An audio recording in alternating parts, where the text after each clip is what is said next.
And where's the countdown thing? We're live. We're live. All right. Normally, it's Um, sort of a yeah, the 30-second timer. Yeah. pause thing. Oh, Okay. well. Welcome back, everyone, to the Automotive Podcast. No James tonight, so it's just Sean and I. We're just going to talk it up. Yeah, How James you had an unfortunate family issue to deal with, so Yeah, just be us. yeah, yeah. So, Sean, what are you working on? Actually been working on models for a change, so that's Rock good. on. Yeah, I've had some free time. So lately, let's see, got a couple things going on. I have, well, one of them I've been working on this. Can't see it.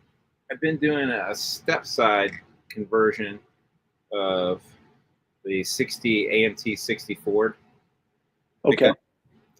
So I've done a couple different things in order to make it. So I'm using the AMT 53. So I've been using the AMT 53, pickup truck for the step side. I'm Okay. also using the frame from that because the frame on the 60 is, well, first of all, it's a long bed, so it's the 8-foot bed, and then also it's kind of a it's one of those molded in chassis where everything's it's just kind of a flat, and Okay. the 53 is separate chassis or separate axles, and it's also the right length for the wheelbase. It's not super detailed, but it's detailed enough. Looks okay. And then I've had to do a couple mods to make it work with the 60 bed. So I don't know if you can see, I'm actually doing the side mount spare conversion. So I Oh, had okay. to Cool. sort of Dremeled in or cut in a window, and then Bondo filled a blob. I don't know if you can kind of see it there on the Hmm. back side. Yeah. So I filled in a bunch of Bondo and then made a mount for the tire to mount. And then also the step sides, I had to cut those off of the chassis of the 53 and then mold them to the side of the bed so they would work for the 60. So Okay. that is underway, and I started working on paint for it, and then I ran into some challenges, but we'll tackle those challenges a little bit later. Yeah. So Yeah. yeah. So then I got another project that I'm working on. Hang on real quick. Okay. Do-do-do-do-do-do-do-do. So I got one of these, and I also got let's see, where is it? I don't know if I have, oh, so I got a 72, a 3D printed 72 grill. Ooh, that's from Brandon over in Michigan, right? Yeah, I forget the name of his company. What is it? It's Fuse Sprues Loose, I believe. okay. You know better than I do. So so it's a really nice 72 grill. Hmm. Looks I have pretty one of accurate. those too. The other thing that's cool about it is you can see it's molded open, which is Yes. nice. And it does come with clear, I don't have them around anywhere, but it's got clear lenses for the headlights, the turn signals, and the correct side marker lights, because those side marker lights are different on a 72 than the 71. And Todd Stod, Todd Sargis is online, and he told me a couple days ago that Brandon is now working on the hood scoop for that. ah, So I know you already have one, but I do he's going to actually. make a new one. Yeah. So this one I got from Hearts Parts. Hmm. It's resin. It's not 3D printed. Uh, so I got that conversion, and I then got some paint work done on it. So it's going to be petty blue. Ooh. I guess it's either corporate blue or Basin Street blue. It's not actually Right. petty blue. And I don't remember which one. Do you know which one's which for Dodge or Plymouth? Is it Basin Street or corporate? I don't know. I think Dodge would be corporate blue. Okay, so it's probably Basin Street blue. So I used Tamiya Right, French 23. blue. Yeah, it's actually the TS23 light blue. Okay, all right, that's a close So, match.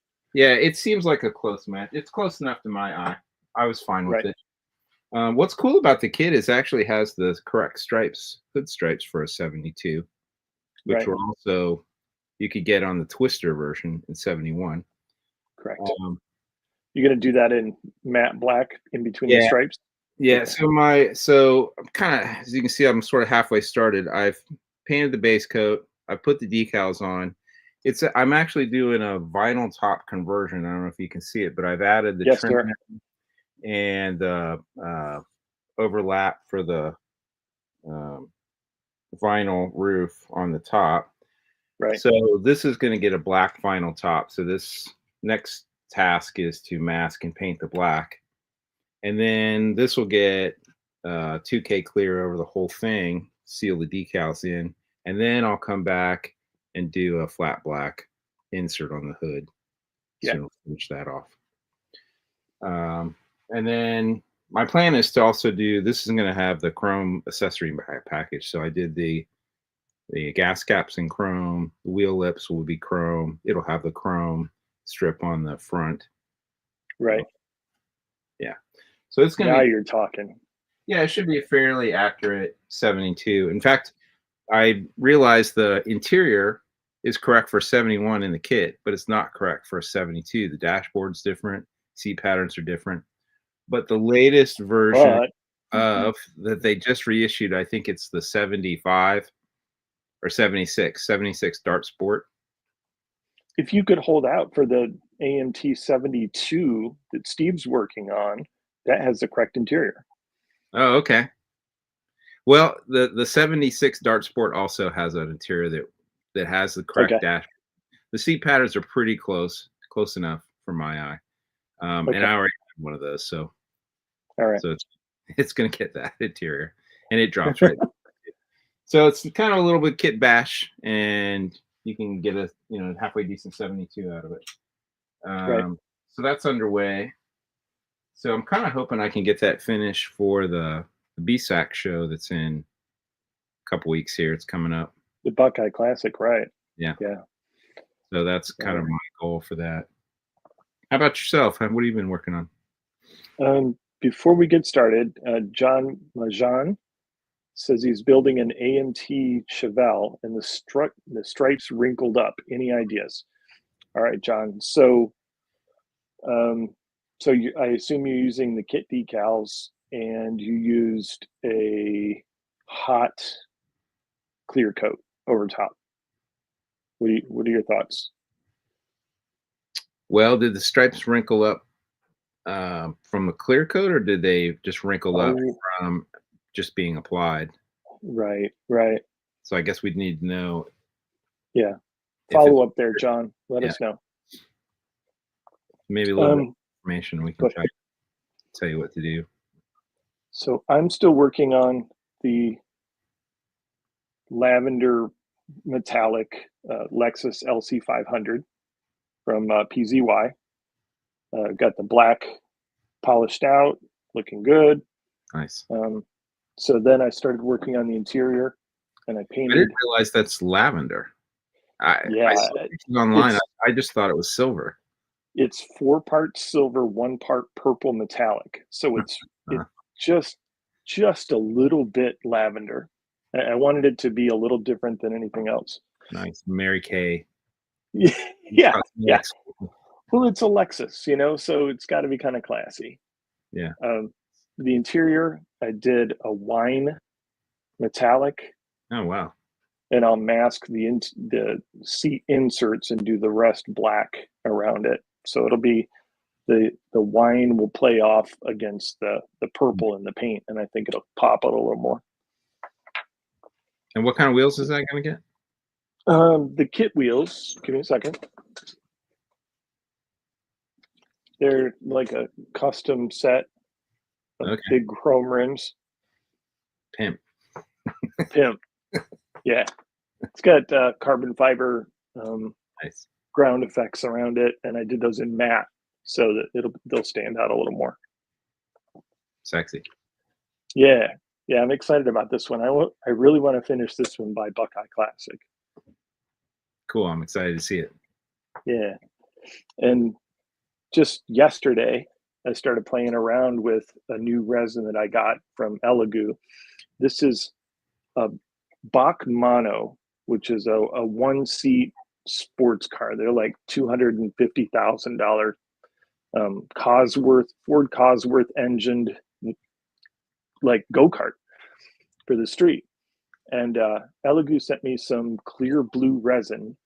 And so I printed the top of the body in clear blue, and I didn't cure it. I followed Frank's Model Works, his suggestion to not cure.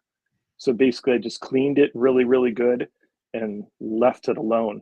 I actually put it in the window for a little bit today, so it's sort of half cured, but it still has some translucence to it. It's not like window clear anymore, but it's a neat thing.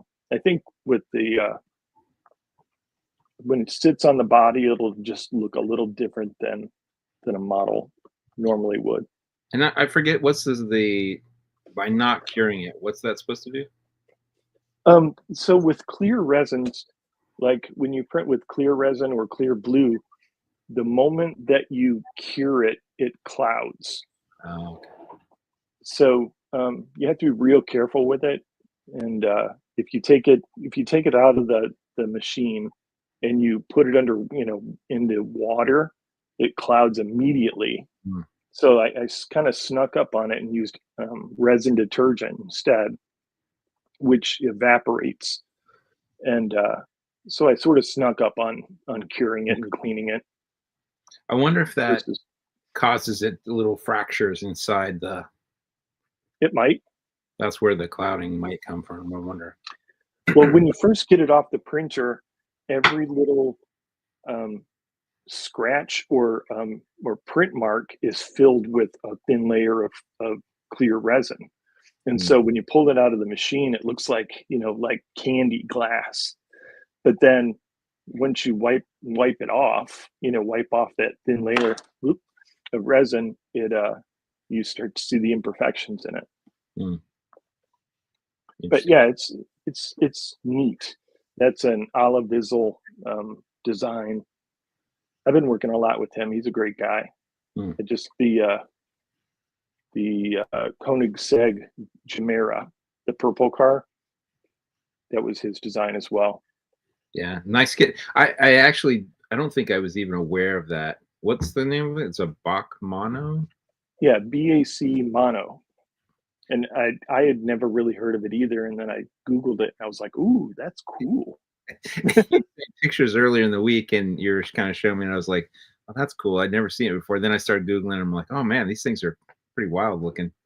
It looks like, it kind of reminded me like what's the Ariel Atom, sort of like that, but yes, with yes, body work. Yeah. Yes. Same idea. And what kind of motor does it have in it? Ford Cosworth 4-cylinder. Okay. So it's only like 250 horsepower, but it only weighs 1,300 pounds. Yeah. So 250 horsepower shifter cart, right? pretty much. Yeah. Pretty much. It'd be a fun autocross car. Yeah. Yeah. If you could. So in one video I was watching, they were saying that it had a pneumatic shifter. And so you do the paddle shifters and it slams it. So there's straight cut gears and it slams it into gear, just like, momentarily. So it's probably a blast to drive. Oh, I bet. Yeah. I bet. And what's your plan for how are you going to build yours? Do you know, or do you want to share yet? Or yeah, I'll share it. So I found one online. It was in Golf livery. So it was a metallic Golf blue, and then the back of the body here was orange, fluorescent orange. And so I said that would look really cool on this clear blue body, which almost looks sort of green, greenish blue with the orange. Yeah, I think it'll be cool. Nice. So if you can get started on those decals, no, I'm kidding. No, yeah, yeah. I think we were for our audience. We were talking about. I was going to help James out with printing some decals from. Did because it came that kit comes with decal art, right? Yes. Yeah. Yeah. I sent you the file for that, but they were like in yellow, gray, and black and white, I think. Yeah, No yeah, orange. yeah. So I think that's going to be a cool build. I'm excited to see it come to It's fruition. gonna. I think it'll have to be a long term because I got a lot. I got a lot of projects So that was stacked up. two. Are those? Do you have anything other than those two going on? Just those two actively on the bench right now. Okay, that's enough to keep you busy. Yeah, and when Ben had sent me the next Z4. Oh, another thing I printed. So a guy took a game file Oh wow. of the Hoonigan. I'm gonna mispronounce it, I'm sure. Pigosaurus, Yeah, Pegasus, yeah. and so the only problem with it is there's a lot of molded in stuff, and I'm gonna take this apart here. This is one piece, so there's the whole interior, the whole engine, the whole front suspension. Everything is all molded in. This is all Yikes. yikes. So yeah, I think you'd have to like paint the whole thing black and then take fine tip Yeah. Well, would do you paint. see much of that when the body's on there, or is that mostly hidden anyways? You'd see the interior. You wouldn't see any of the engine, Okay. but yeah, the interior you'd see a lot of it, Hmm. and the front suspension's hidden too. But I mean, it's a neat car, and I spent a couple hours printing it. The wheels and stuff are somewhere else, but Hmm. yeah, Did it's neat. it come with decal art too, or you have to find your own decals?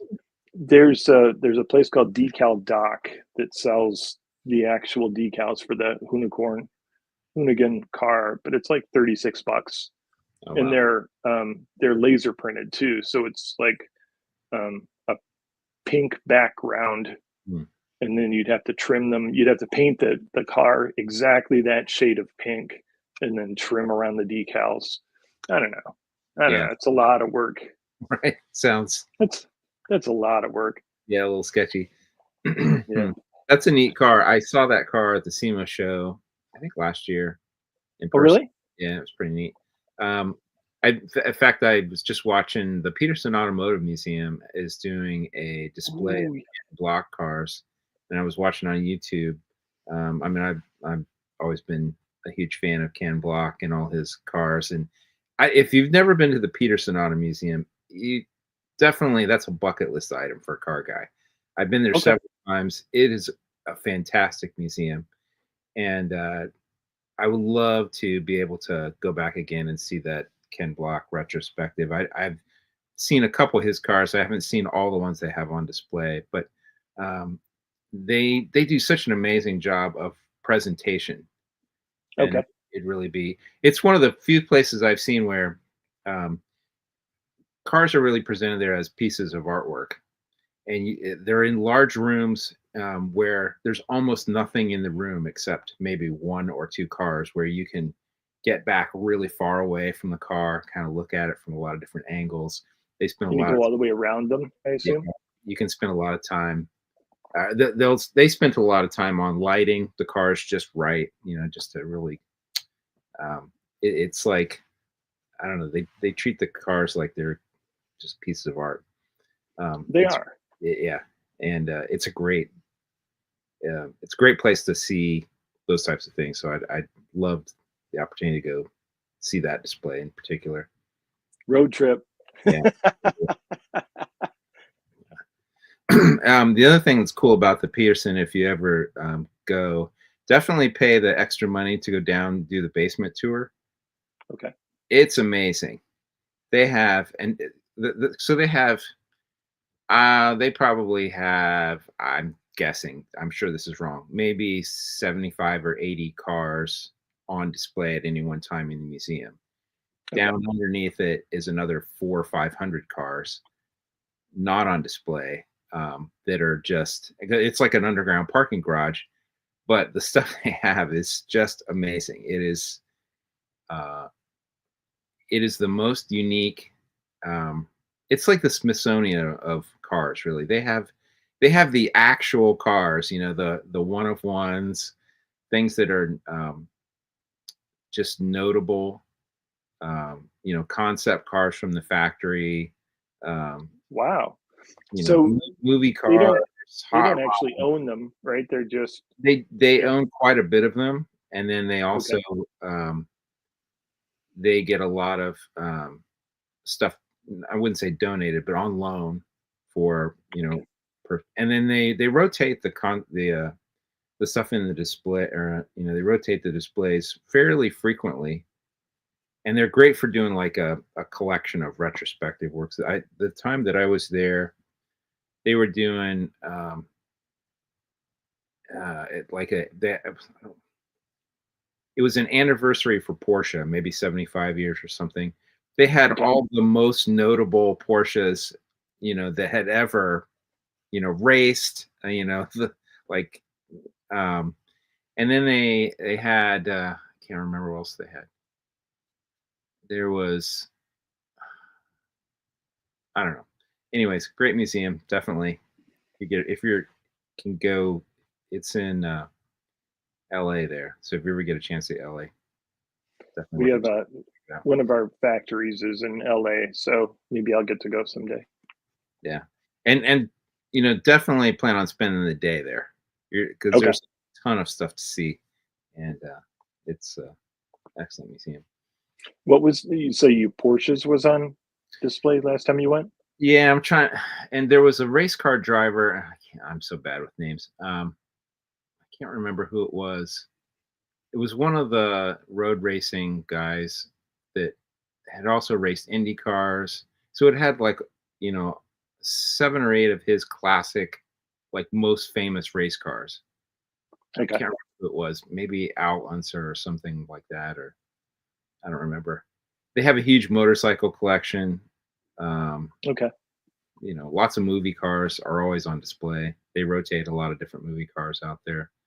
I Um, think I in that video that the Back to the Future car was in the in the beginning of the video.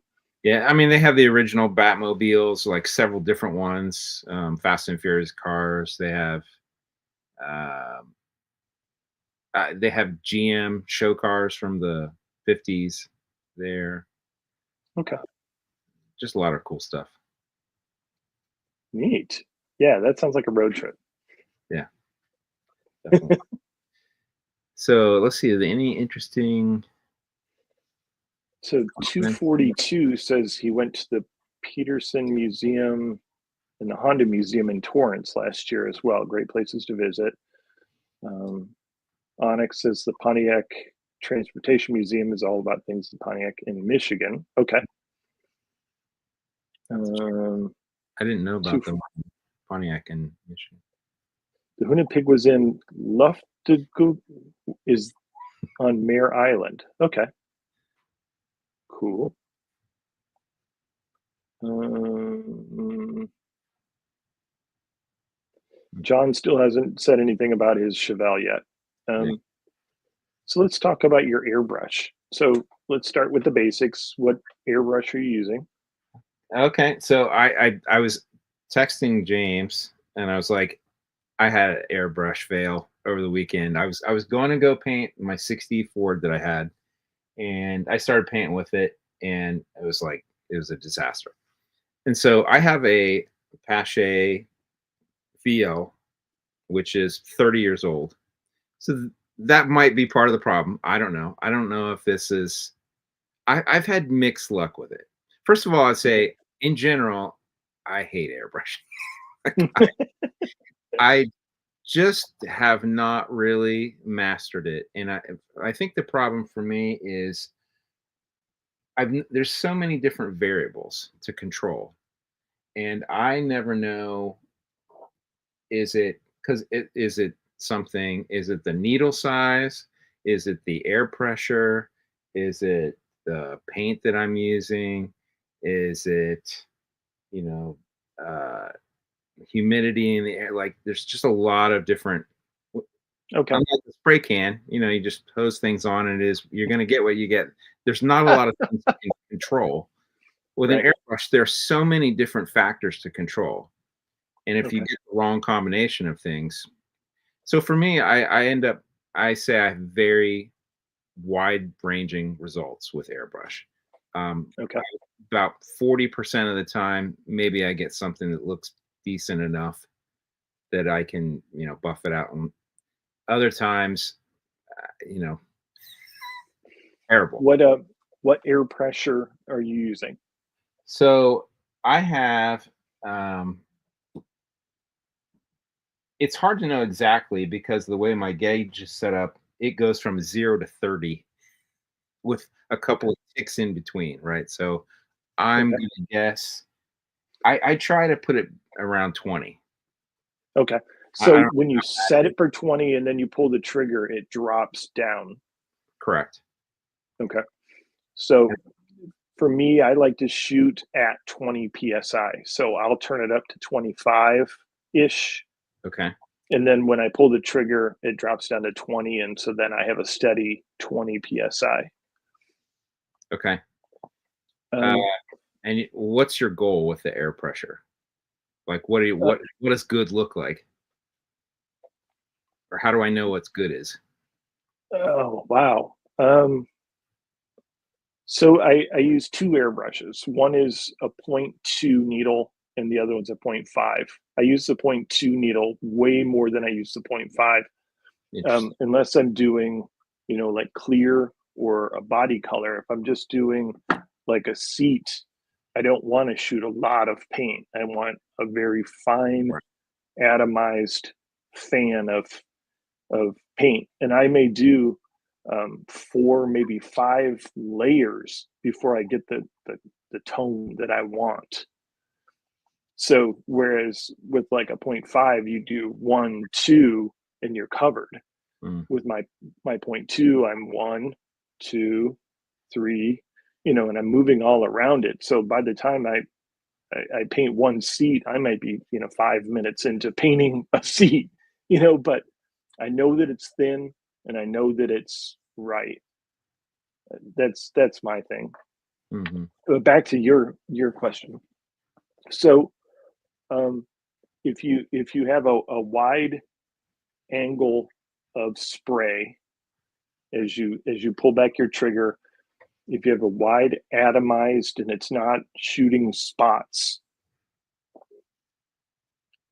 then you're in the right area for air pressure. If your air pressure is too high, you're going to get bounce back, so it'll hit the model and bounce back, mm. and that way you'll get spots, or it'll get too much paint in one spot. Okay. So you can control that by distance from the model or speed. The speed in which you go across the model, always side to side, up and down if you want, Yeah. but always past the target. Well, I have a couple different problems and that I've experienced, and I don't know what is the fix for trying to solve them. And then, Okay. when you start changing things around, then it's like you don't even know what you've got. So not all the time, but occasionally I'll get pulsing sensation with the air. Like instead of a steady pressure of air, it just like is like pulsing.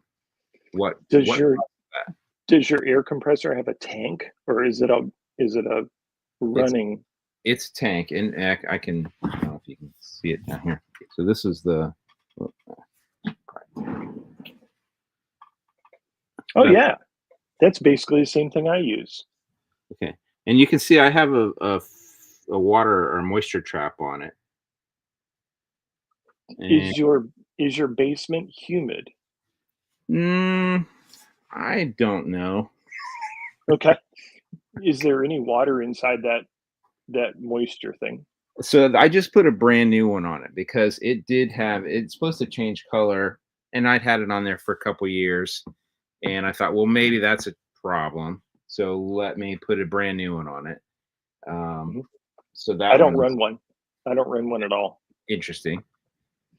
Because I always thought you were supposed to use one in order to avoid moisture issues. Okay. But you're saying you don't use one. I don't use one, no.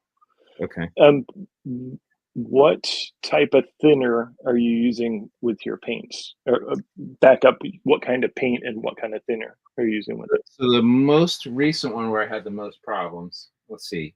So I had tried to do. I wanted to do a pale blue on this 64 that I was doing, trying to match Okay. a factory color. So I was actually using Tamiya, the little Tamiya bottle paints that I Uh, was mixing my own color with mhm. blue. So it's acrylic. And the thinner I was using is the Tamiya thinner. X22, X20. Okay. All Yeah. right. I stopped using that a while ago because I was getting um, sort of mixed results. Sometimes it would be dry, a dry spray. Sometimes it was like a super wet spray. I quit using that and I switched over to Mr. Hobby Leveling Thinner, which I believe, I don't know for sure, but I think that that's MEK. Okay. And that works for acrylic paints too? It works for lacquers, it works for acrylics, it works for enamels. It's like the only thing it doesn't work for is the alcohol based paints. Hmm. Okay. Interesting. Yeah. So It's you it's not it's not cheap. It's like maybe $20 for 400 milliliters, hmm, but it's just the cost of doing business, really. hmm. And I'll mix, like if I take um, like X18, Yeah. I'll put 2.5 milliliters in a little plastic mixing cup, and then I'll double it with thinner, stir it all up, and it's super duper thin. And that way I can get my 0.2 out and lay it out, and it's just I don't know what it is about that thinner, but it really Hmm. really works well. Okay. So maybe the thinner might be a thing to explore. So so I almost I have so my Pache has uh, three different tip sizes and three different needles that I have for it. I Did you almost mix them always up maybe? Well, I don't think so. I mean, I know what size head goes with, I almost only ever use the 5 because I don't Okay. really do a lot of small detail. I'm usually just painting bodies. Um, Okay. so, and one of the things that I've noticed is I'll get, especially with the Tamiya paints, or any of the water based, is it seems to get dry. Like I'll get frosted, like it'll get like snow, frosting up and dried out pretty quickly. Like, I'll make a couple passes of things, and then within a minute, it's starting to like get dry, and then I usually That have to. sounds like a lot of air. um, the air is drying out the thinner. Okay, I so think that's too much air pressure. I think so. I So think so. turn down the air pressure. We could try that. um, do you have any lacquer thinner? Yeah, I've got lacquer thinner. If you haven't added the X20 to the bottle of a Tamiya bottle, just pour some paint and then match that with lacquer thinner and try that instead and see if you like it. Okay, It doesn't have to be the Mr. Hobby leveling thinner. Try lacquer thinner first. And if you like that, then you'll love the Mr. Hobby leveling thinner. okay. And you think that will get rid of the sort of the drying? Mm-hmm. Yeah, yeah. Um, if we back up, my whole theory on base coat, clear coat is I never shoot a wet coat of anything unless it's clear. Mm-hmm.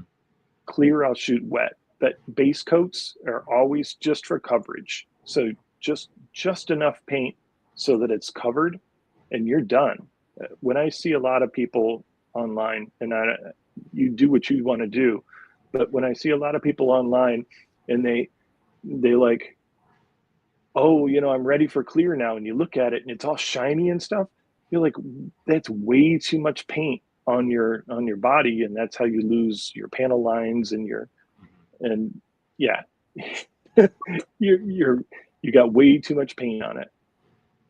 So yeah, base coat is just for color. That's all it is. Once you have enough paint on it so that it's red, so that it's blue, so that it's whatever, you're done. You're ready for clear. And that's how, like, this Lexus, every single little detail, is still there.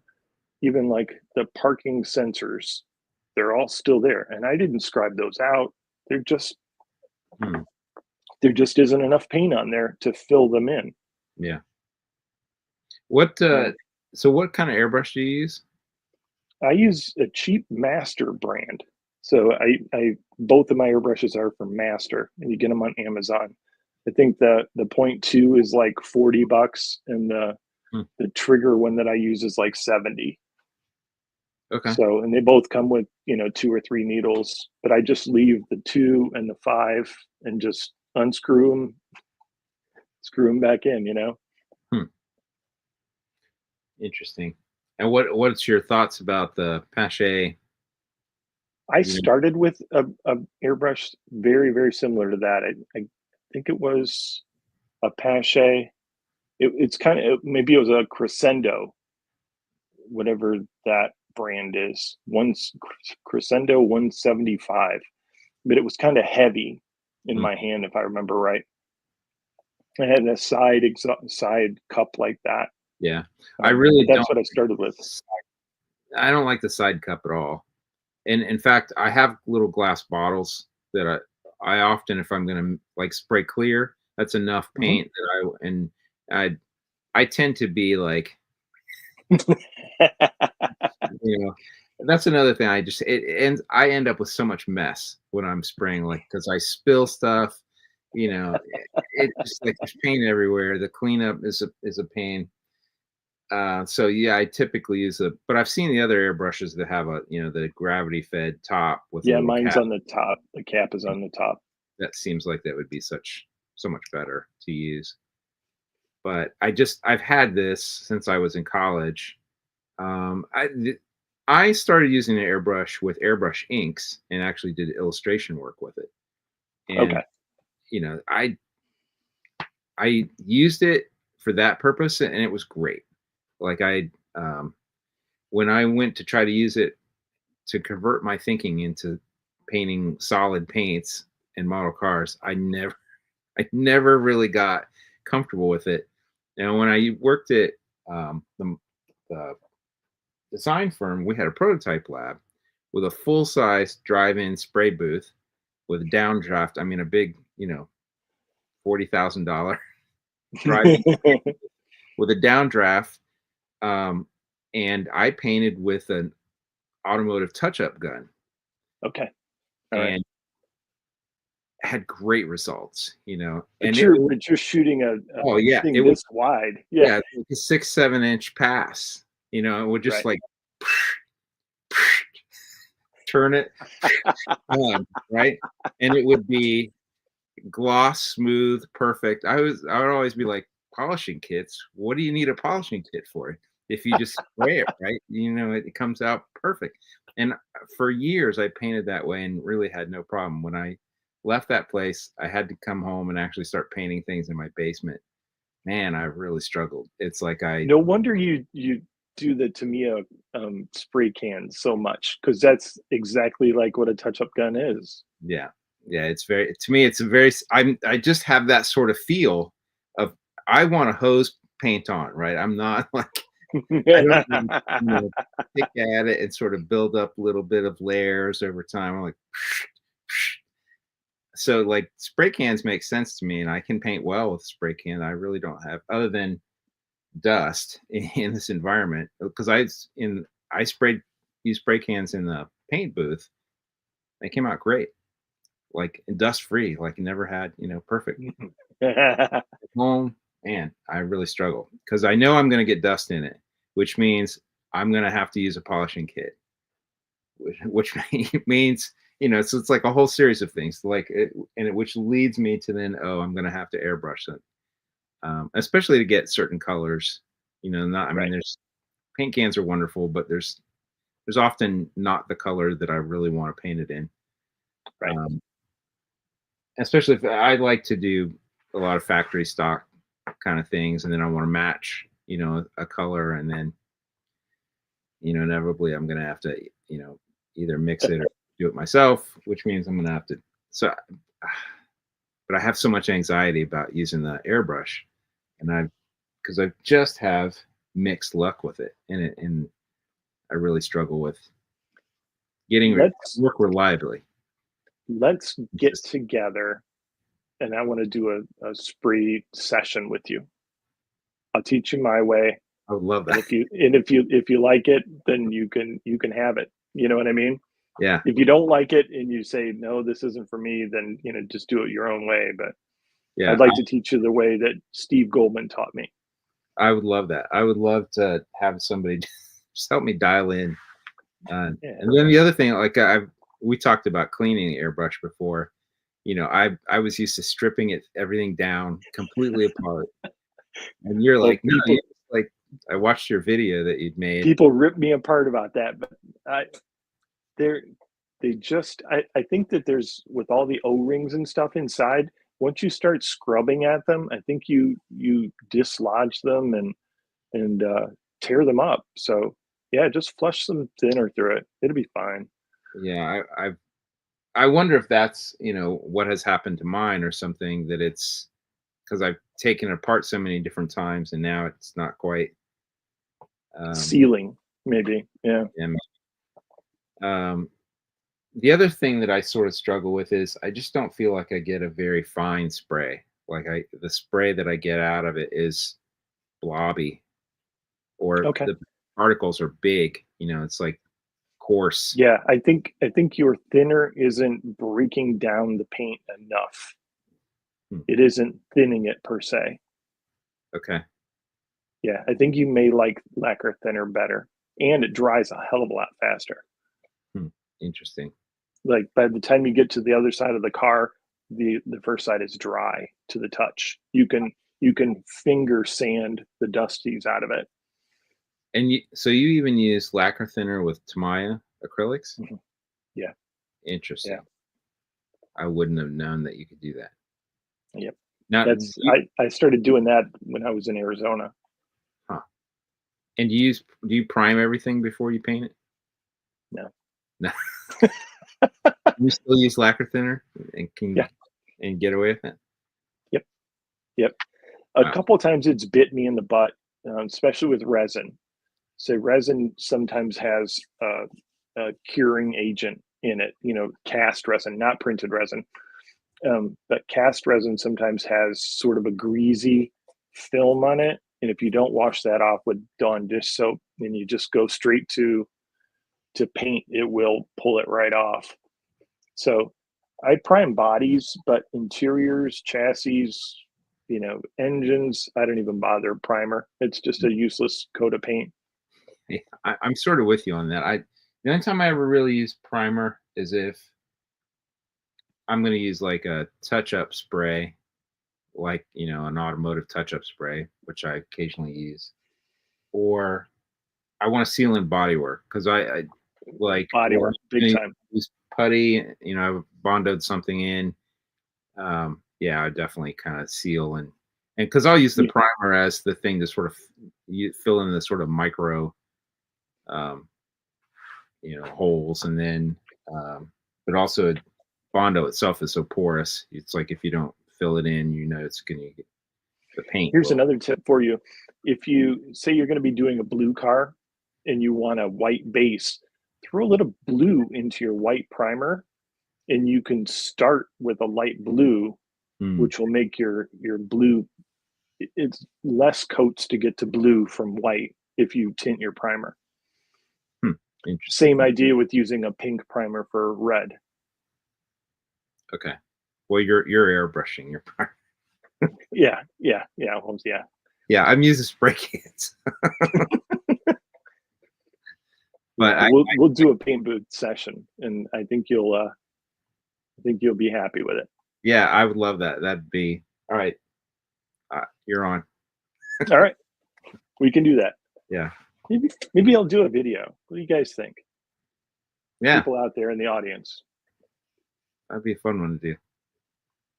We'll do a video of helping Sean figure out how to troubleshoot his woes. Yeah, and that'll help me explain it a little better too. Because sometimes I think here, and sometimes it's hard to step down to. Yeah, yeah. Yeah. Step down to my level. No, no, no, no. I didn't mean it that way. I meant step down to a beginner. I know. Somebody that just got their first airbrush today and doesn't even know how it works. Yeah. I mean, I feel like I'm probably the poster child for people that don't like using airbrush. Maybe some people would. I would definitely like to get better because when you can use an airbrush, it opens more opportunities for colors and paints and I think you get better results, but there's definitely a learning curve. Right, like with the Koenigsegg Chimera. That one I painted the whole car in black, and then took 2K clear, mixed 2K clear, and then I put pearl powders into the 2K clear, stirred it up, and shot 2 coats of that over it, and that's what got me all the color. So when you look at it, it was translucent, the clear, but it had like purple sparkles and blue sparkles in it. But when I shot it out, it was just gorgeous, Yeah, pearl. and stuff like that is something I really miss when I worked at the model shop. We had a huge array of automotive finishes.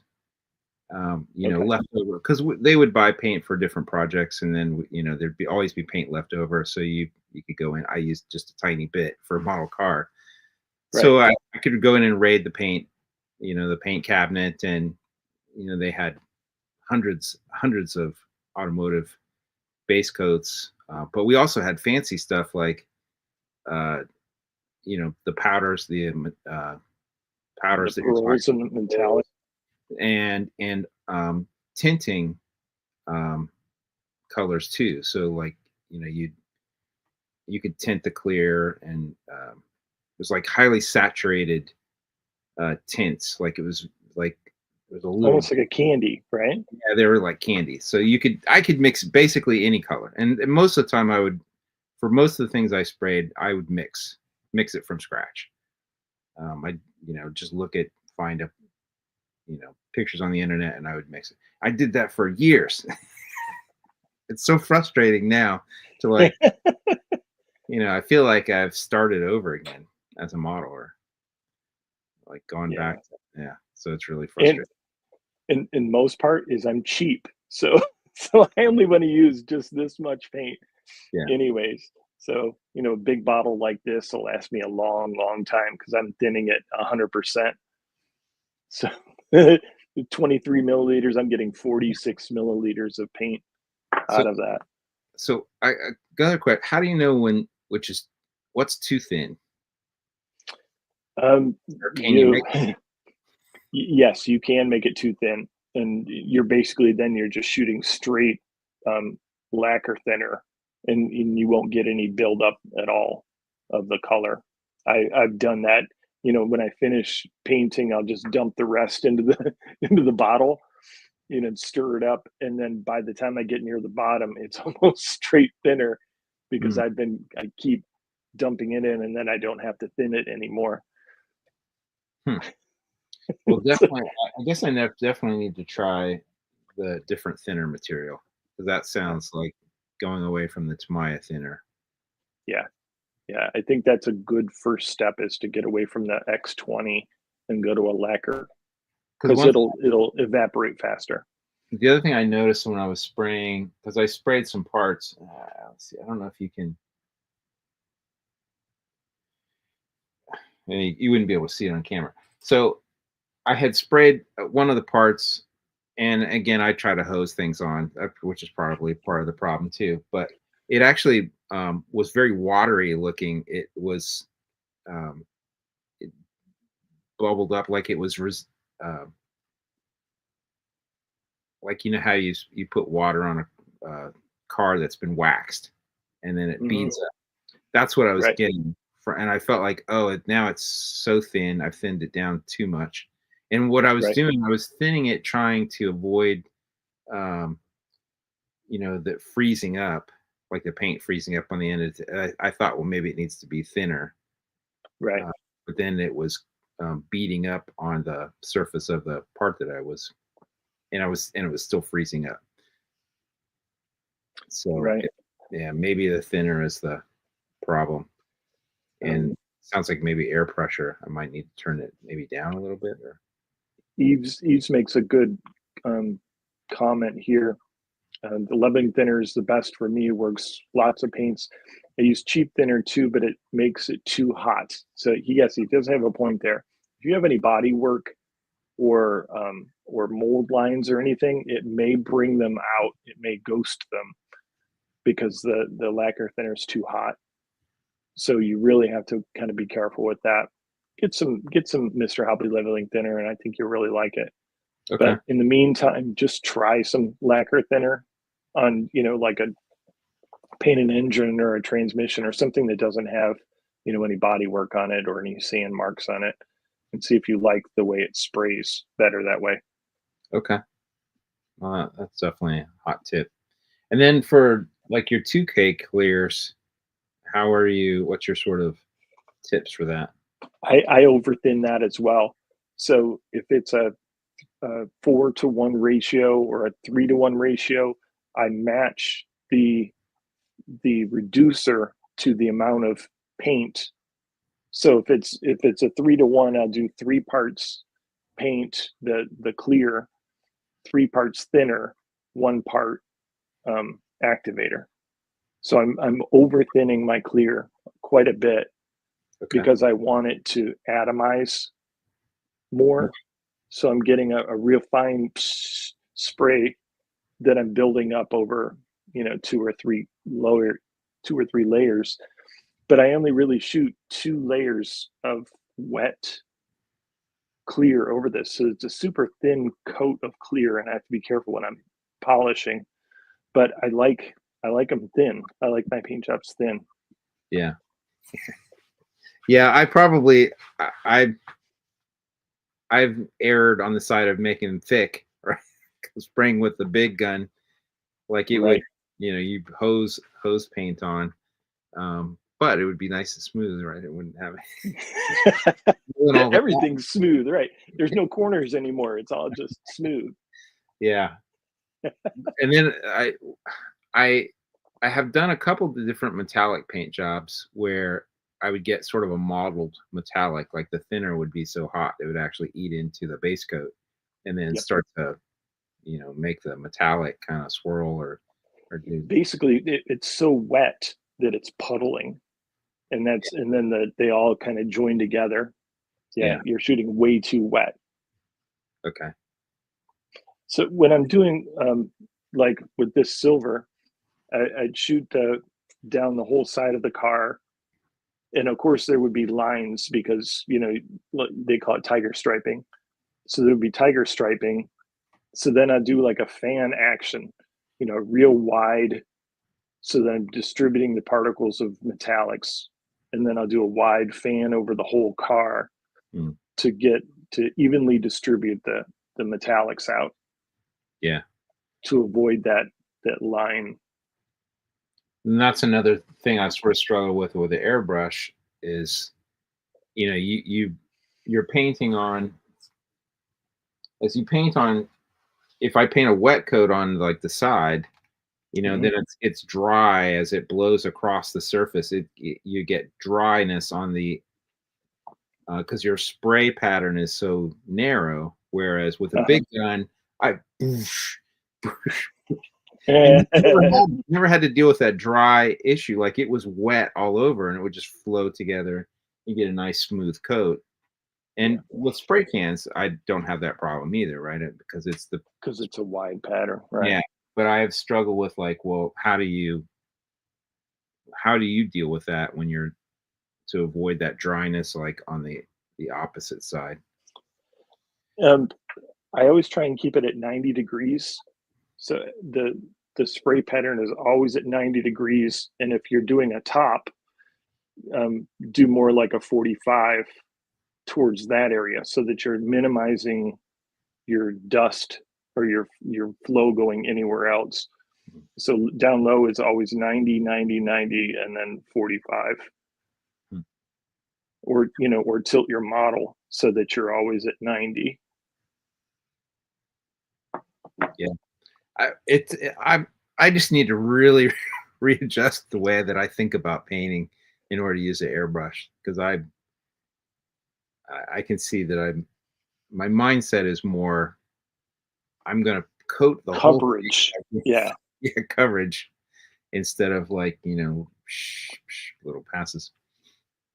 Steve Courtney's online in the audience out there, and he does a lot of like lowrider fades and stuff like that, and he has to build up a lot of coats of paint, and then to compensate for that, you can't wet sand it because then you're taking a top layer off, so you have to fill with clear until you've reached the top layer.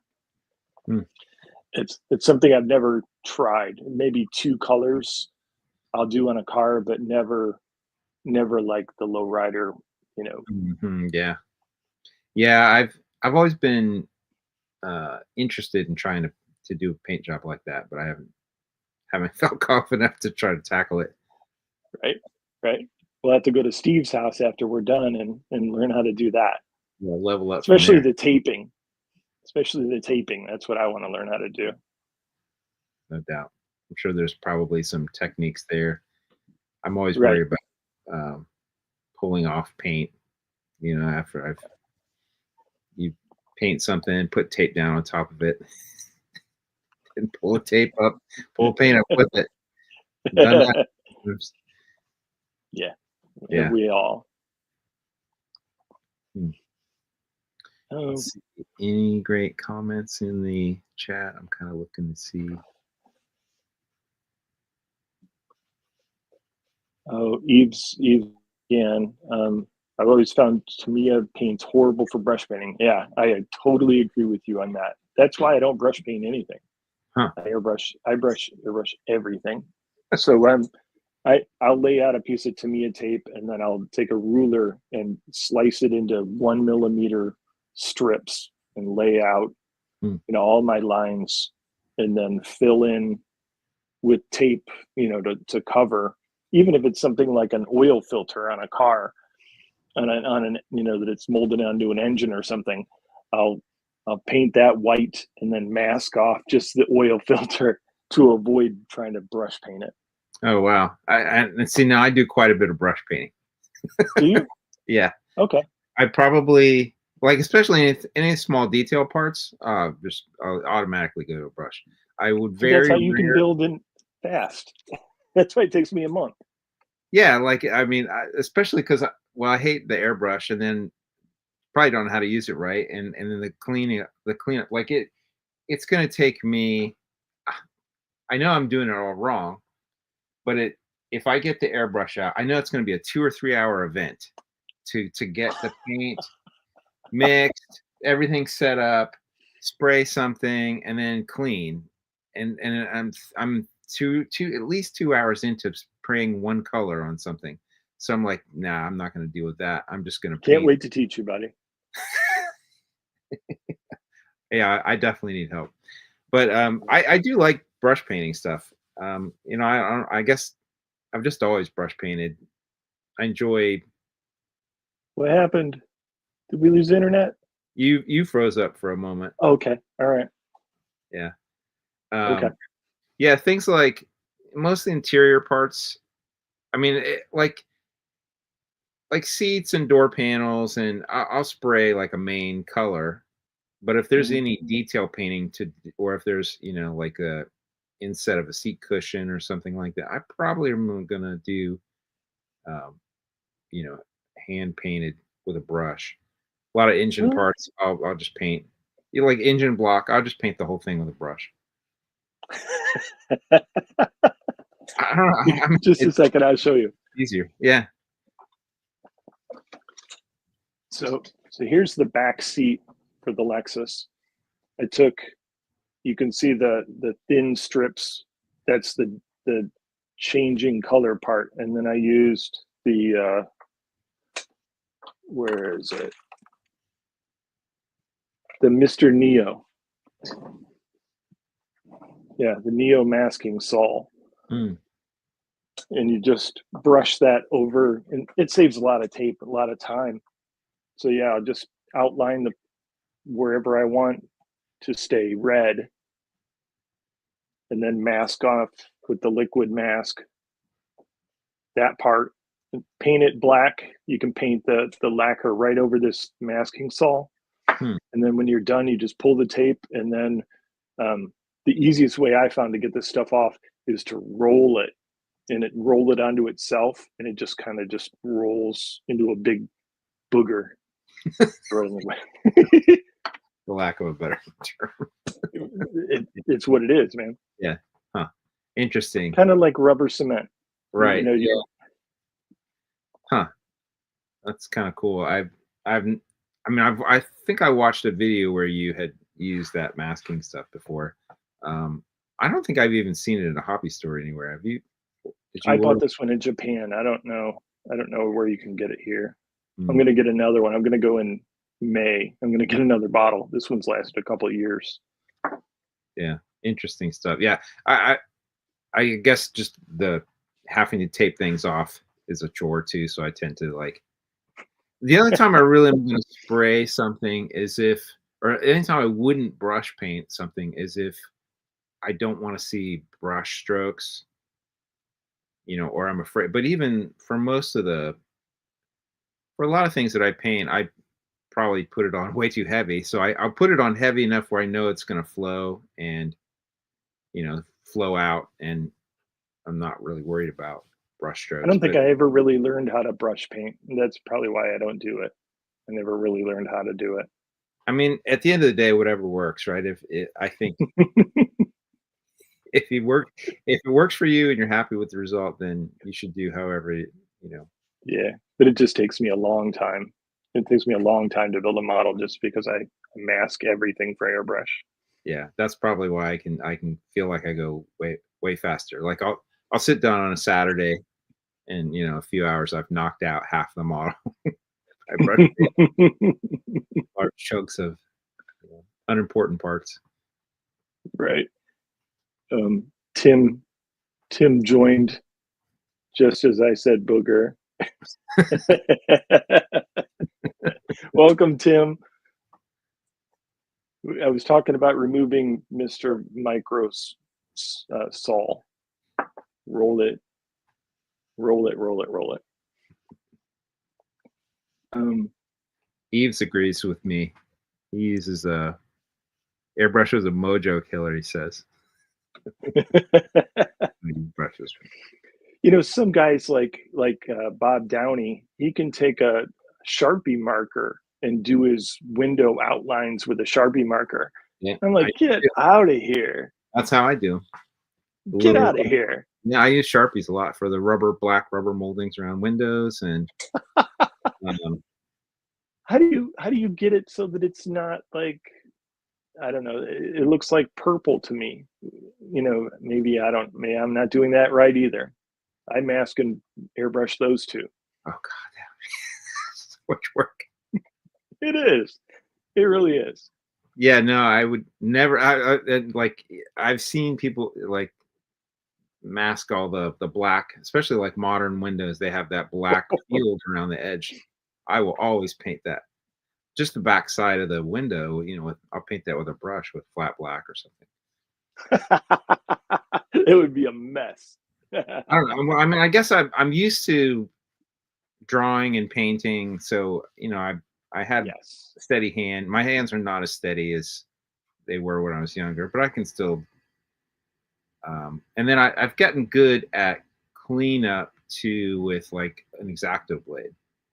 So if I Oh, have to really? do a sharp, I will go back and scratch the edge, and especially like if I need to, if I get paint over a line or something, and then I just go back with a real sharp X-Acto blade and kind of clean up, scrape, very gently I scrape. I sharpen a toothpick for that Interesting.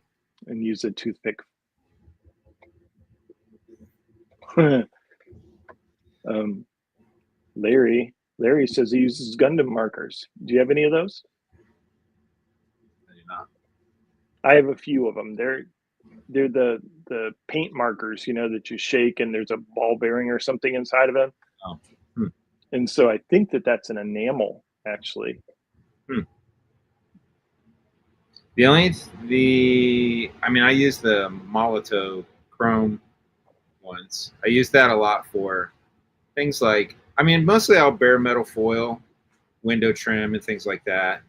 The only time I'll use the Molotov is like if I have to do like the key locks, Okay. that little dot, it's just a dot. Like it's too small to sort of, or sometimes maybe an emblem if it's raised, and I can just kind of hit the edge of it with a.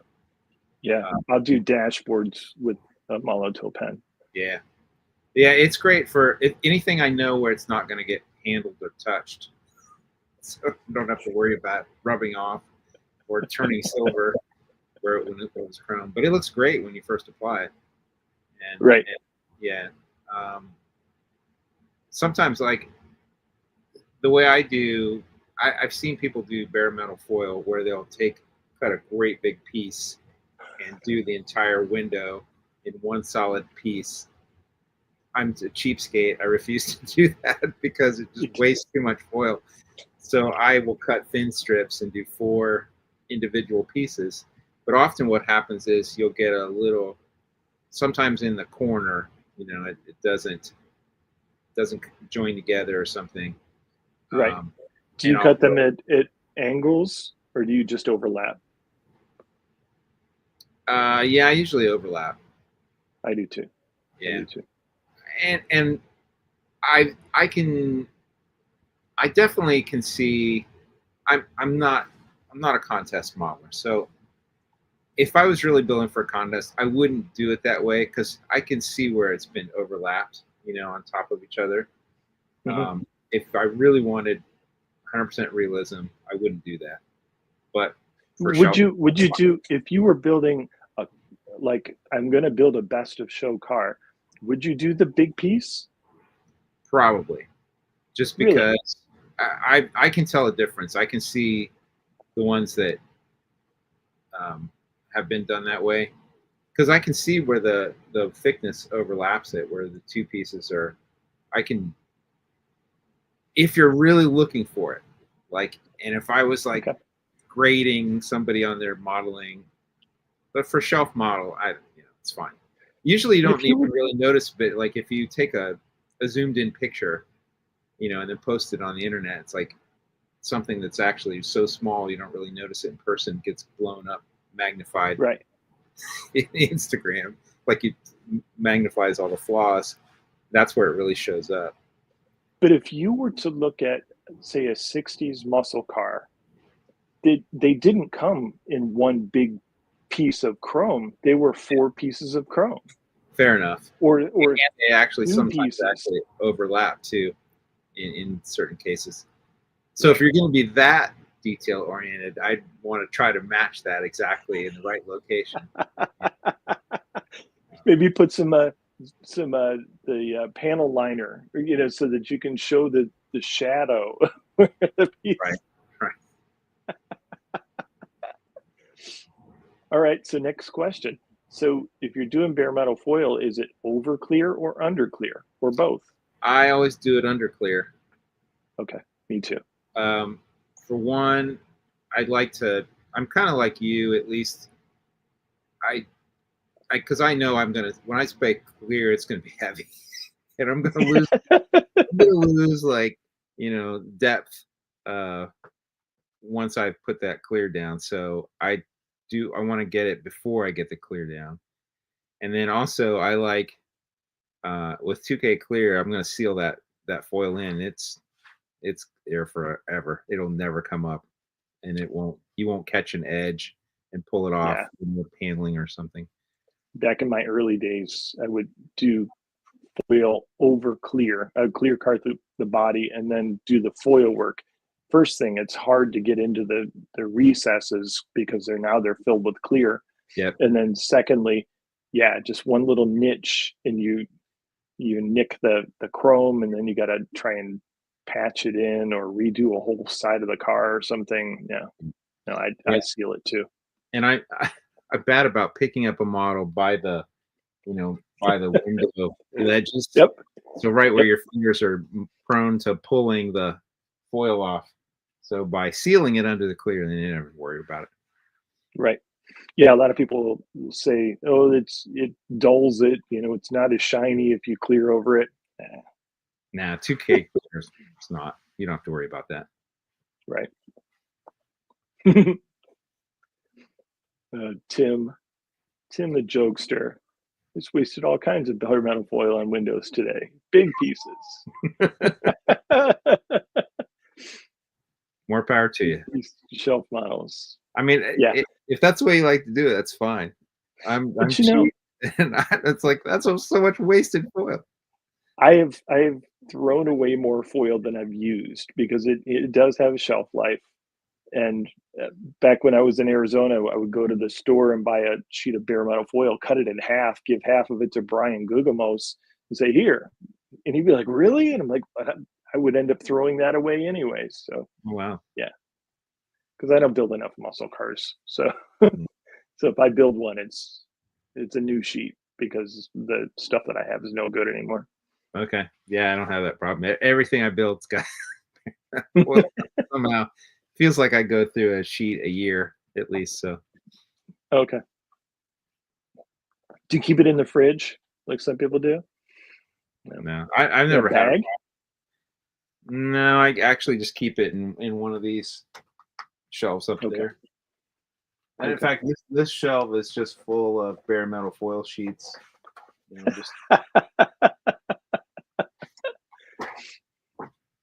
So, do you have a preference? Bare metal foil, ultra bright chrome, or the original? Or I like the ultra bright. Do you? Okay, that's thinner than original formula, if I remember right. Maybe, I don't know. I haven't noticed it. Sometimes you'd cut a line, cut a real thin line, and it would just curl like a curly Q. Oh yeah, I remember that. I've heard that, or I mean, I've experienced that before. Right. I actually don't. Now I'm curious. I don't even know. I think this is probably the most. It's the one on top, so I know it's the most recent sheet. I don't. It certainly looks like you didn't keep the package, so you don't know which one it is, right? Yeah, I don't know. Ooh, Onyx brings up a good point. This Hasegawa mirror finish. Have you ever seen that stuff? I bought a few sheets of it in Japan, and it's like a mylar, almost like tint. So it stretches, but it's super duper shiny, almost like triple chrome that you would get on a 57 Chevy that's been over restored. Oh, wow. So I did a few cars. I don't know. Let me see if I can see something here. This Ferrari Dino, it has that chrome on it. I don't know if I can see it, but it is like super bright chrome. I mean, it looks good on show cars, but I don't know that I would put it on a GTO unless the GTO was, like supercar shiny.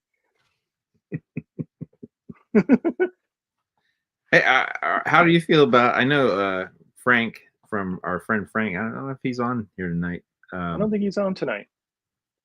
He removes the chrome, or like, I don't know how to use Castrol Super Clean or something, strips it, and then does like, repaints the chrome with like the Revell chrome spray or one of the other things. Oh, you mean like in the bumpers and stuff? Yeah, because in his words, I think I don't know the exact words, but he thinks the kit chrome is too bright, doesn't really look realistic, and thinks, and what's your opinion on that? Kit chrome or I totally agree. American kit manufacturers like AMT, Revell, their kit chrome is too shiny. It's just too shiny. Tamiya's, if you get a Tamiya kit, that chrome looks better. Maybe it's just a little duller. Excuse me, I need to drink some water.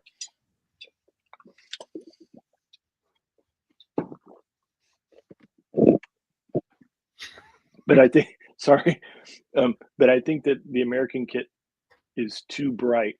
And the thing that I found that works best for that is they don't sell it anymore, but it's the sealer for the what was the tester's brand, the metalizer sealer, which is actually a semi-gloss clear.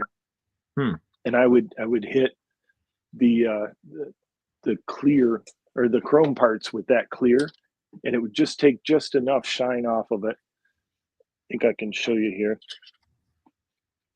This Corvette, the wheels I coated in that semi-gloss clear, and they're not as bright as the bumpers are, because the bumpers would be shinier than the hubcaps, I think. So yeah, I coated those with a little bit of semi-gloss clear, and it took just a bit of shine off of them. And I think that looks better, looks right. Yeah, I have not. I mean, typically, I wouldn't do that, but I haven't. I guess I never paid that close of attention, but since Frank mentioned it, and I know other people, I was like, I don't know. I have to look at that a little bit. I haven't found a product that I think. I mean, I haven't had a chance to buy the Revell chrome spray. I haven't tried it. I haven't tried it yet. It looks good in pictures that I've seen, and I know everybody raves about it. I've tried. Let's see. So I used a product. I bought this stuff and tried it, and was like, I don't know. I bought Mastic Mirror Chrome, Ultimate Mirror Chrome. Okay. And tried that over a black base. It did okay. I didn't. You probably put too much on. Probably right. Yeah. I don't know. I could never get the hang of all clad. I don't know if you're an all clad fan, but I never could get a light enough coat of all clad. I always put way too much, and that's me. I put, feather thin paint, but I always put too much all clad on. Some of the guys that were good at it would just, stand across the room and shoot it, and they were done. Yeah, I did experiment a little bit with. I think I got an okay. The only thing I was with all clad, like it would always end up looking dark, like because you're afraid. I was afraid of spraying too much. It looked like a dark chrome instead of a. Right. Yeah. But I don't know. The Revell looks. I definitely, it's on my list to buy it, but I never can find it in the hobby store. I've seen it a couple of times at shows, and I was like, I should get at this, and then I didn't. And that $30 in your wallet was like, no, that's I'm not leaving. For a spray can. and I'll decant it, I'm sure. And there wasn't anything that I was dying to use it on, so I'm like, right. I hate to buy a spray can because I like to spray with a fresh can. I don't like to. So unless I'm going to use it, I probably not, you know, I'm not going to buy it just to have it. So Tim's Tim said that in his latest video, he was reviewing a gallery airbrush, and he said something to the effect of, "I don't buy paint unless I need it," which I that blows my mind. I'm a paint whore. I've got lots of paint. yeah, that's what I probably why I don't use a lot of MCW stuff and some of the other because it, I'd have to buy it in advance of needing it.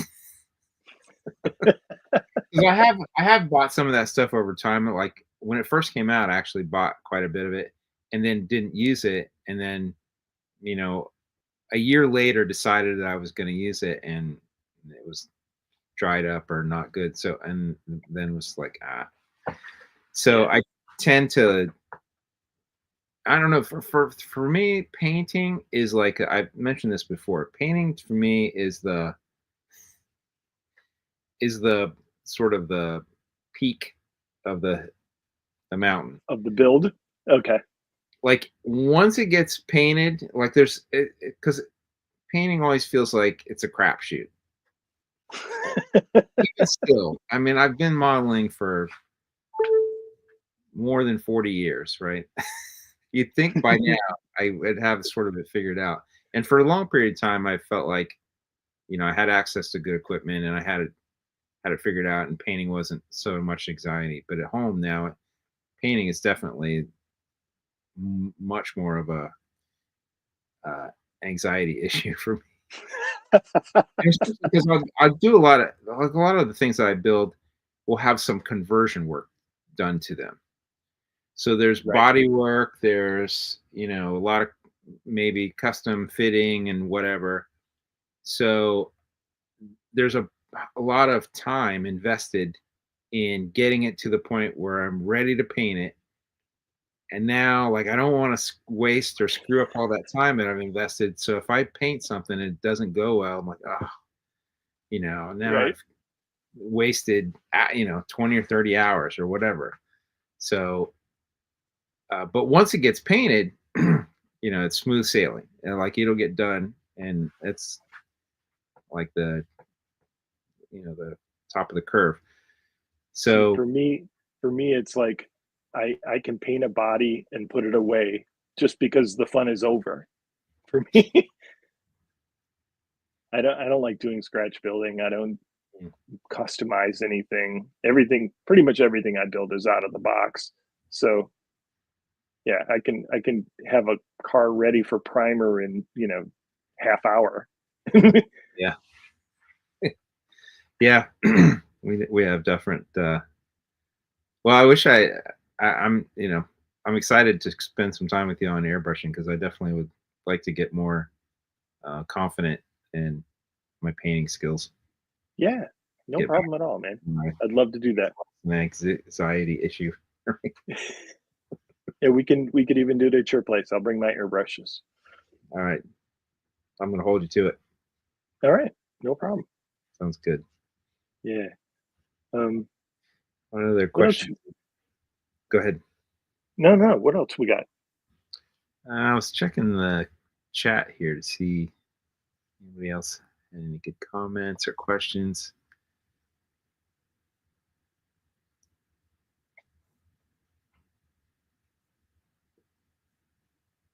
I this David brings up Barbados Rex. I watch a lot of his channel. I truly enjoy his reviews of paints and whatnot. He turned me on to a few different brands that I normally wouldn't buy. Hmm. Yeah, so I totally agree. He's run into some sort of an issue. I saw on his channel there was some sort of spam on it or something, and maybe they pulled it for a little while. I don't know what's going on with it. Maybe you guys know. I'll have to check out his channel. That name sounds familiar, but I can't. It's down right now. His channel's down, but Okay. he reviews a lot of paints and airbrushes, and yeah, that's what his whole channel's about, is paints and airbrushes. Eve's made a comment about panel liner. Um, when it's a light color paint, I put it on white primer so it's not too obvious for dark paint before the clear. Never over clear anymore. Do Okay. you when and where do you use panel liner? I mean, at what La- process? After after clear, okay. after polish, it's almost like a last step. I'll do panel liner. I had never used panel liner till maybe 2 models ago. Oh, really? So Okay. now I've started using it and I like it. And I'm starting to get comfortable with it. I've been using it before clear, Oh, okay. just because that my mindset is clear's like the last thing I'm gonna do. Okay. Um, but I don't know. You tell me if is that what your I guess it all depends on how much clear you put on your body. If you're at risk of losing your panel lines, you better do it before clear. yeah. That's why I'm The gonna fill those panel lines with clear. There won't this be this anything. Supra up here um, has too much clear on it, and I didn't do the panel lines before, and so I had to draw a panel line in with a marker because it's gone. It's Yeah, just gone. yeah, I've done a few of those. um, Flocking. I'll only use flocking, but embossing powder. Flocking or embossing powder. Yeah, Which one do you? I've used both. I haven't used embossing powder much. I just happen to have a lot of flocking. I at various times I stocked up on it, so I don't know all the colors. Flock. Okay, And then oddly enough, I don't really use it all that much because about the only time I'm ever going to use flocking is if I think the interior is going to be a focal point, like if it's going to be a convertible or something. right, Because right. otherwise, I'm like, you'll never see it.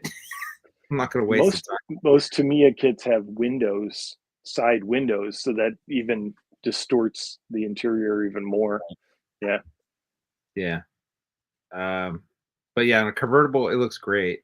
Um, so I will use it then, and I've used both. The nice thing about an embossing powder is I feel like you can spray it, paint over top of it, and so instead of having to get the flocking in the color that you want, um, Right. you can just spray the embossing powder, and it I only looks have black, but it looks very flat black. yeah, Very, very flat black. And it right, actually looks kind of weird. So yeah. I need to play with that a little more. Maybe put that embossing powder down and then paint over it or something.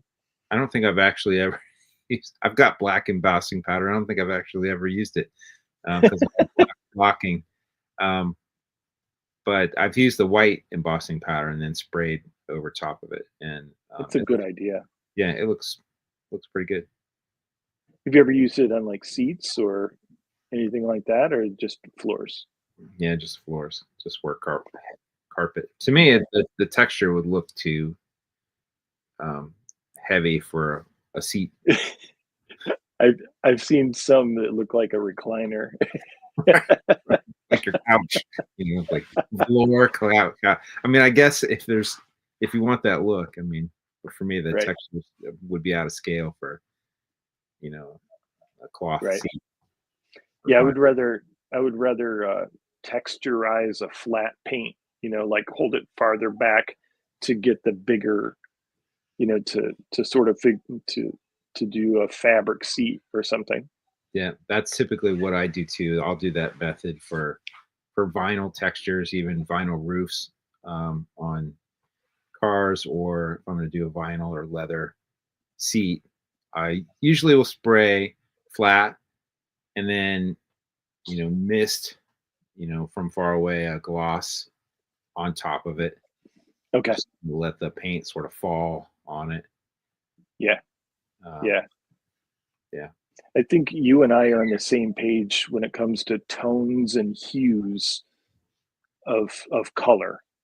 mm, Because like seats don't shine. Right. Even a leather seat doesn't shine. Yeah. It's matte or semi gloss at the highest semi gloss, but more likely matte, Right. not flat, but matte. And even like if your 60s vinyl, that didn't shine either. You know what I mean? I mean, even if you put what's that Armor All on it, which you'd never put Armor All in your seats, Right. but um, it wasn't shiny. And when people put gloss paint or even semi gloss, if you put it on too heavy, then your seat is too shiny. Yeah. And for me, like I'm trying to separate gloss between like the body and the interior. Right. Because especially they could be the same color, but if I separate the gloss level, that is enough of a definition that it reads as, that's a fabric or a cloth or vinyl or leather, and this is paint, painted body work. Right. Right. We're on the same page with that. Yeah. Curb brought up a good point. Craft paint applied with a makeup sponge looks like velour.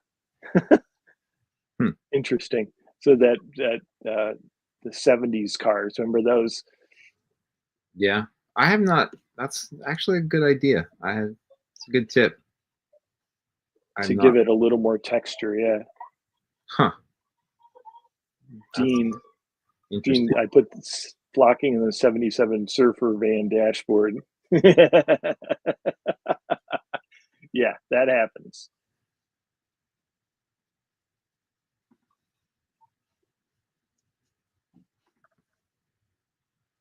And I've just started recently. Well, I showed you. I sent you a picture um, uh, of creating decals for seat patterns.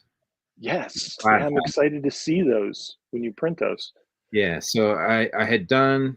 Well, I put it away. I can't show it to you, but I just I used. I had redone um, the Ford pickup that I built for the Mobius um, box art project. That's not out yet, but will be coming later this year.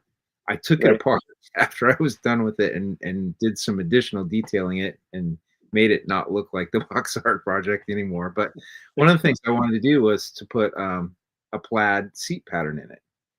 Right. And so I kind of made my own decals for that, and then applied it, and then just sprayed it with a flat Okay. matte top. Dull coat. Yeah, and it looked like it came out really good. I was really happy with him. Like, oh, I'm gonna do more of this, and so I've Because started. you clear gloss your decal sheets, right, to seal them. Yeah, Yeah. So if you applied that directly on a seat, then it would be glossy, right, glossy right. plaid. Yeah, so I sprayed just a Tamaya flat clear over it, and it turned out great. I was really happy with it. So I'm gonna do more seat patterns, textured plaid seat patterns for a couple I'm different. down for that, man. I love plaid. Yeah, yeah. So I'm excited about doing that. There was something else I was gonna. Yeah, the other thing Um, I started doing recently with a little bit of interiors, I've started to get more into using weathering pastels. ooh, So, because interesting. I have found that you can add. I started. Well, I started detailing the chassis and starting to make them look more weathered, even like on a newer modern muscle car. Or Okay. not, because they're. If you look at the underside of a chat, like I for years I always painted them, so they look like a over restored, you know, Yeah, that's um, my thing. Right. and then I started looking at it, I was like, man, these don't look real. And I had seen a Okay. couple other people where they had painted them more realistically and weathered the underside of them. Right.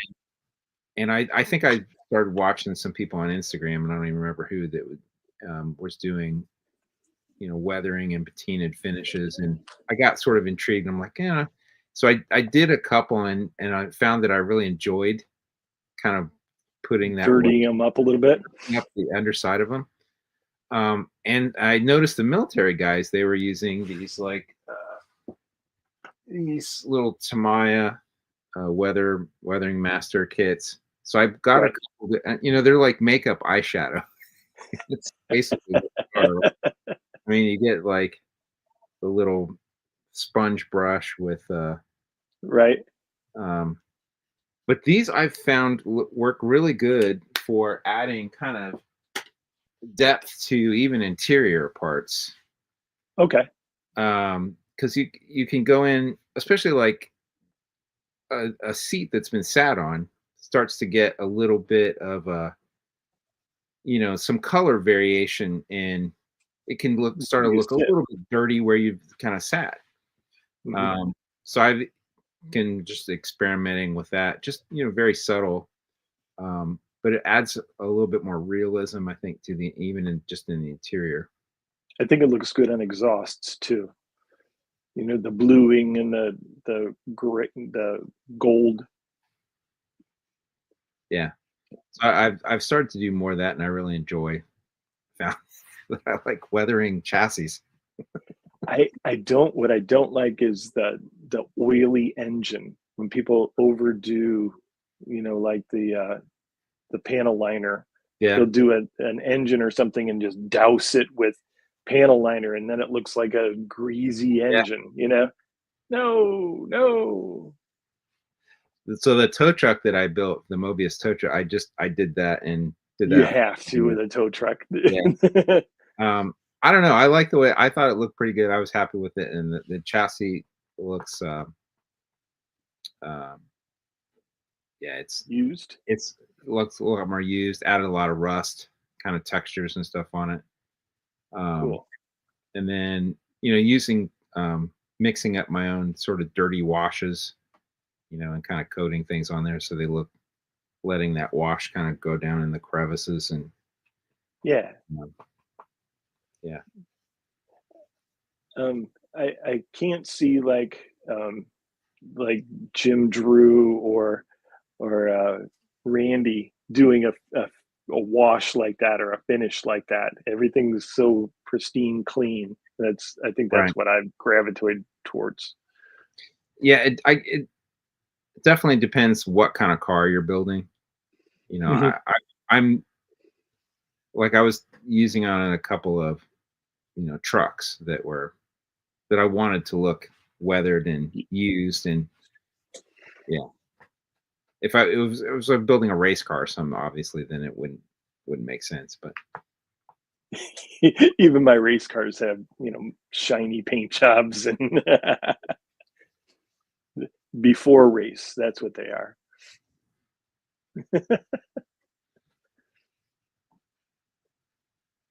Eve Uh, says for black interiors, I like to use cheap black primer spray can. It's flat, but when rubbed, it highlights high spots. Yes, I've done the same. yeah, Tim said something about yeah, there we go. Um, sounds gross, but flat paint and nose grease. Rub it on it. Yeah, he's right though. That's an old trick that I've used before too. Dean Lewis says I use my forehead grease. Oily um, skin, huh? Okay.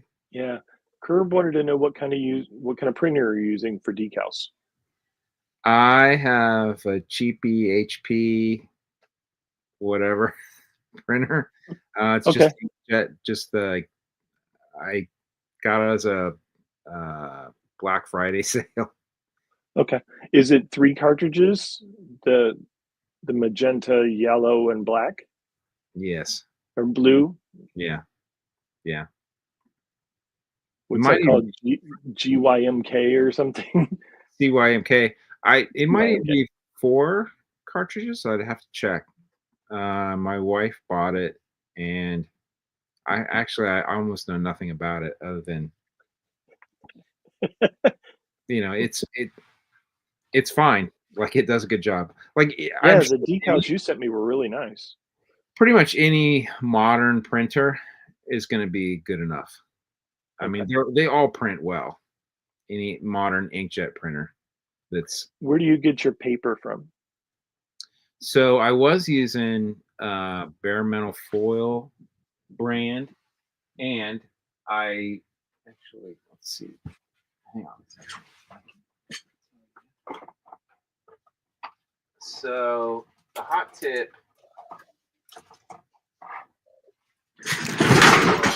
Whoa! You all right, bud? I missed my chair. That's going on the blooper roll. No doubt.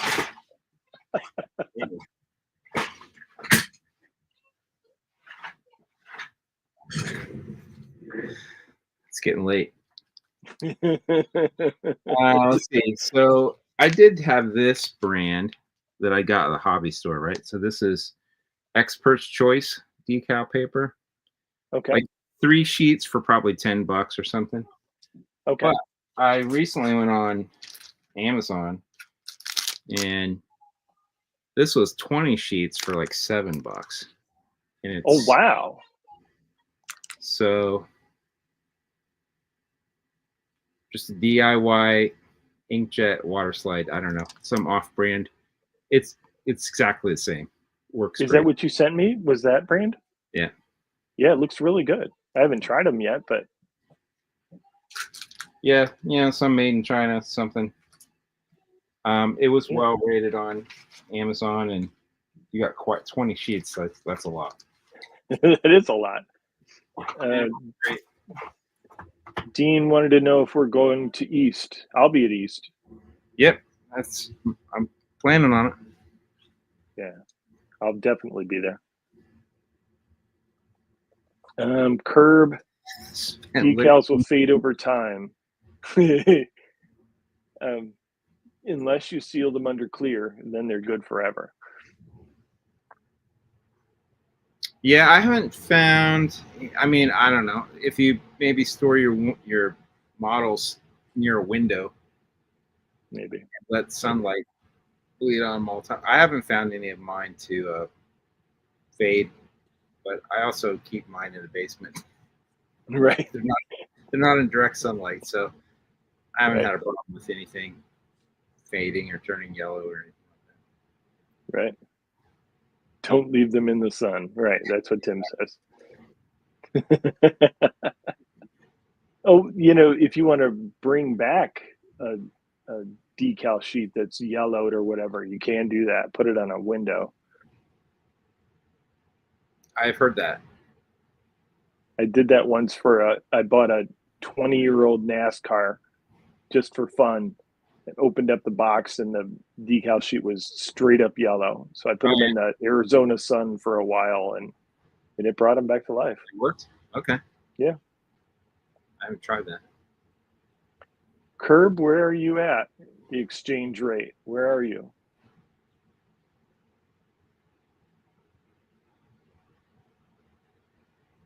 I'm thinking Canadian Yeah, maybe. because that's evil. That the exchange rate for Canada is evil right now. Yeah. Yeah, I guessed it. Canada. And my friend Spencer, which we had on the show, he's up in BC and he was going to come for East, but he had to change his plans. He can't make it. Yeah, that's a bummer. Yeah, yeah. He's never been to a big show. I've been to East and Toledo and Detroit for so many years that I can't even imagine I've never been to a big show.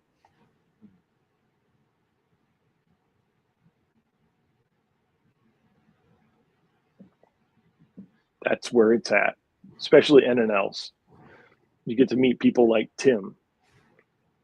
And Frank and Marco. Frank and Marcos, yeah. Yeah. Yeah, NNL's a great show. Definitely excited about going there again. Yeah. Seeing all my model car friends. Yeah, yeah. Uh, Dean, now you know what Sean looks like. Go find him. And you know what Frank looks like. Go find him. Tracks down. There was Dean was nice enough. Dean was nice enough to wear an SME shirt last year. yeah, we all got SME shirts now. We'll have to wear that. We need to get a team picture with our SME shirts on. Yeah, there we go. Or our automotive podcast shirts too. There you go. We should market those.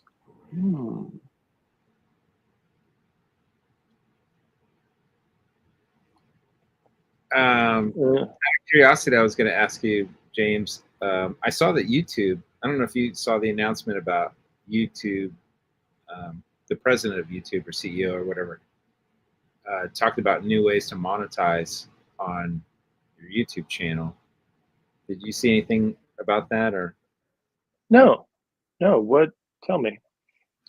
They were talking about like there's in fact I think they were one of the things they were, don't quote me on this, but making it easier to do podcasts. They were, one of the things they were talking about was the trend towards people watching YouTube on television as opposed to watching on the internet.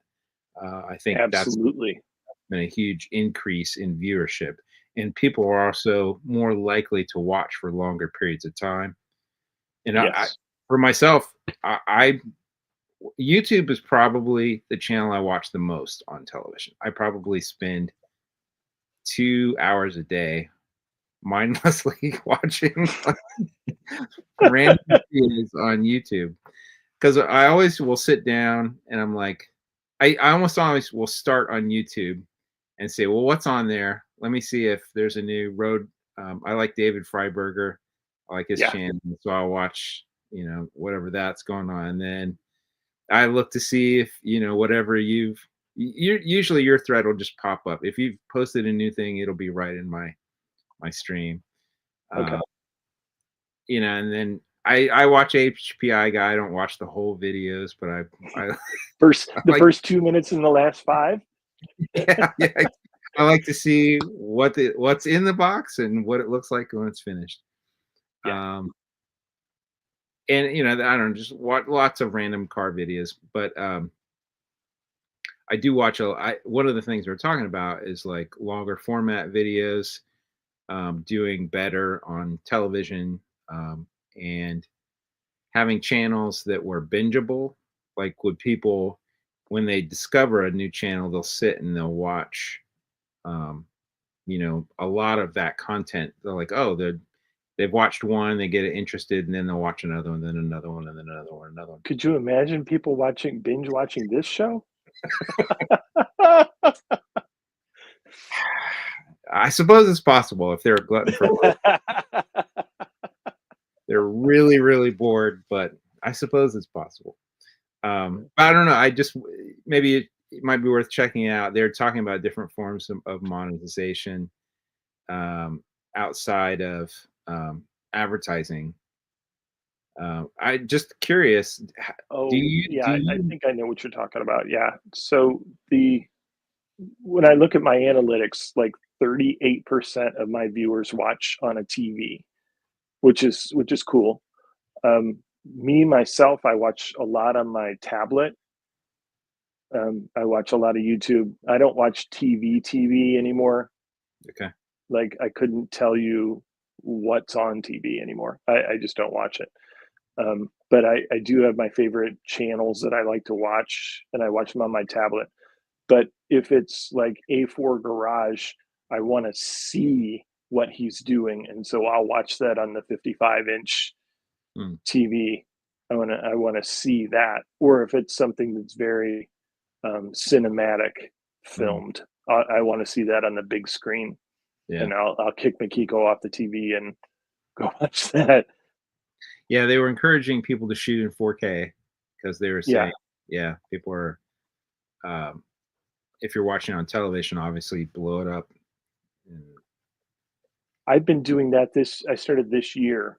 I started publishing in 4K. So you're seeing my thumb you know, the big thumb on your 55-inch TV. See all the little things in my fingernails and stuff. Yeah. I was curious, aside from, I'm assuming you're getting monetization through ad content. Through ad revenue, yeah. Do There's you? also a thing called supers, and so, like, if you just saw a video and it was the answer to your question, you can throw me $5, you know, or whatever, and that's outside of Patreon or anything like that, like a membership. Okay. You can just throw somebody $5 or something just because you say thank you. Hmm. But Okay. yeah, some channels have Patreon or memberships where you pay $10 a month or something just to support your favorite artist, Okay. which is kind of cool. I've done that. A channel that isn't on anymore called Moki Paint, Mokei. He was like my favorite YouTuber. Anytime he put something up, I was glued to his videos, and I supported him when he was publishing videos. I don't know what happened to him. Hmm. I really kind of miss that channel. But Car Modeler Chi, Eve's just said he's very, very good. Truth, I speed his videos up. They're a little slow for me, so I do like double speed for him. I'll have to check that Let's one out. That doesn't let's sound see familiar. James's collection cinematic in 4K. All right, if you'll watch it, Tim, I'll publish it. Have we seen a tour of your workshop? Not since I moved. When I first moved into this room, I did a quick video of it, but no, you haven't seen this mess. You see this nice orderly side in the videos, but the other side is a mess. Because I'm curious. I'm always like, I'm intrigued by the models you have behind you in the glass case or the acrylic cases, Oh, and I'm always like, oh, I would love to yeah. see a tour of those. Oh, well, yeah, like I did at your place in that one video. Yeah, Yeah, I think that's a good idea. I'll make a video of this mess, show you what it's really like in here. sounds good. Sean, I think we've beat this dead horse for a I couple think so. hours. No, it's a great conversation. I appreciate your help on Airbrush. I'm looking forward to getting together and kind of battling through Yeah, how to make it better. And, let's yeah, pick a weekend this summer. I'm going to Japan in May, so maybe June, July-ish. yeah, I'll come down. I'll come down to Columbus and we'll do a paint day. sounds like a date. All right, man. Not really a date, but Yeah, it'd probably be a good thing to make a video out of. I That'd be think cool. so. Yeah, I think it would be a good one. Airbrush 101. All right. Yeah. Thanks everyone for joining us. Yeah. Hope you Thanks. enjoyed the show. Yeah. See you in the next 2 weeks. See you in 2 weeks. Hopefully, Bye. Mr. Duff will be back on with us. Sounds good. See you then. All right. Good night, everyone.